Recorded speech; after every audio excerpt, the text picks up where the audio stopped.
നല്ല ഒരു ഉണ്ണിയപ്പം, നല്ല ടേസ്റ്റോട് കൂടിയ ഒരു ഉണ്ണിയപ്പമാണ് നമ്മൾ ഉണ്ടാക്കാൻ പോകുന്നത്. അപ്പൊ അതിന് വേണ്ടിയിട്ട് ഞാൻ പച്ചരി കുതിർത്ത് വെച്ചിട്ടുണ്ടായിരുന്നു. അപ്പൊ പച്ചരിയിലേക്ക് ഞാൻ ഹലോ ഡിയർ ഫ്രണ്ട്സ്, എല്ലാവർക്കും നമസ്കാരം. ഇന്നത്തെ എന്റെ പുതിയൊരു വീഡിയോയിലേക്ക് എല്ലാവർക്കും സ്വാഗതം. നമ്മൾ തയ്യാറാക്കാൻ പോകുന്ന നല്ല ടേസ്റ്റോട് കൂടിയ നല്ല സോഫ്റ്റ് ആയിട്ടുള്ള ഒരു ഉണ്ണിയപ്പമാണ്. ഉണ്ണിയപ്പത്തിന്റെ റെസിപ്പിയാണ് ഞാൻ ഇന്ന് കാണിക്കാൻ പോകുന്നത്. അതിന് വേണ്ടിയിട്ട് ഞാൻ പച്ചരി കുതിർത്ത് വെച്ചിട്ടുണ്ടായിരുന്നു.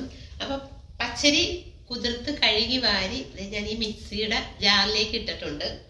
അതിലേക്ക് ഞാൻ 3 പഴമാണ് ഇതിലേക്ക് ചേർക്കാൻ പോകുന്നത്.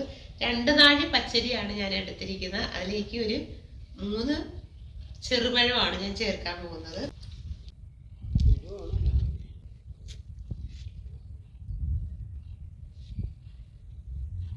നമ്മുടെ ഇങ്ങനെ ഒന്ന് ഇട്ട് കൊടുക്കുന്നുണ്ട്.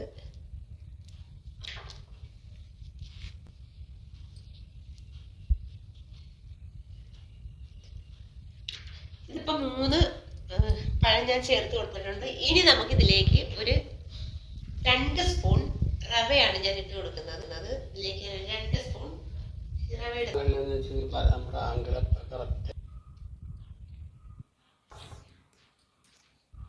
രണ്ട് സ്പൂൺ റവ ഇട്ട് കൊടുത്തിട്ടുണ്ട്. ഞാൻ ഇനി ഇതിലേക്ക് ചേർക്കാൻ പോകുന്നത്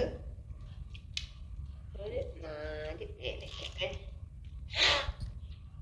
ഇനി ഞാൻ ഇതിലേക്ക് ചേർക്കാൻ പോകുന്ന ഒരു ഫ്ലേവറിന് വേണ്ടിയിട്ട് ഒരു 4 ഏലക്ക ചേർത്ത് കൊടുക്കുന്നുണ്ട്. ഇത് ഞാനൊന്ന് പൊളിച്ച് ഇതിൻ്റെ ഉള്ളിലത്തെ കുരു മാത്രമാണ് ഞാൻ ഇട്ട് കൊടുക്കുന്നത്.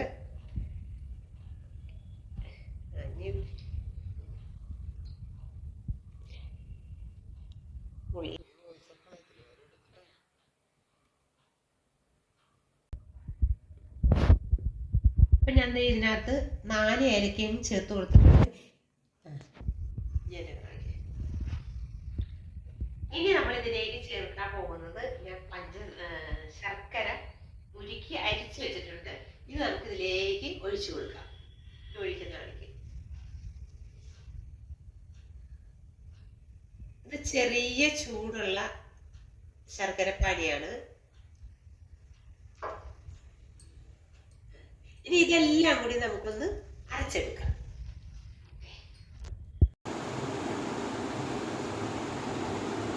ഇതിപ്പോ ഞാൻ അടിച്ചുകൊണ്ട് വന്നിട്ടുണ്ട്. ഇത് നമുക്ക് ഒരു ബൗളിലേക്ക് ഒഴിച്ചു കൊടുക്കാം.